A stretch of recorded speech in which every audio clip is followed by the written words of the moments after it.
Assalamualaikum. Nah, Selamat malam Bapak. Mana keadaannya Bapak sekarang? Kondisinya? nah itu terus Masih batuk terus? iya, Tapi sudah nggak selesai ya Pak ya? alhamdulillah. Oh ya, alhamdulillah. Batuknya Bapak sudah kemarin kan sudah minum obat yang buahnya itu ya? Iya. Oke, sudah paham? Ada yang tanya gimana?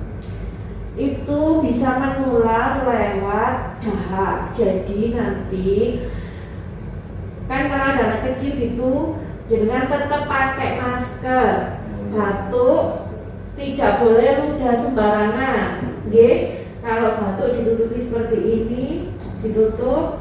Terus kalau seandainya kerasa batuk itu bisa dilakukan tepuk-tepuk. Oh iya. Namanya fisioterapi dada Bapak. Jadi tangannya cumpuk seperti ini, dilepuk-lepuk seperti ini. Nanti belakang muka. Ini fisioterapi dada. Oke? Bapak tidak usah khawatir, bisa sembuh, tapi tidak boleh putus obat sendiri ya Pak ya. Jadi nanti program itu sampai kurang lebih 6 bulan atau bisa lebih, itu tergantung dari nanti evaluasi darah ulang sama hasil fotorapi ulang, nanti advis dari atau perintah dari dokter spesialis.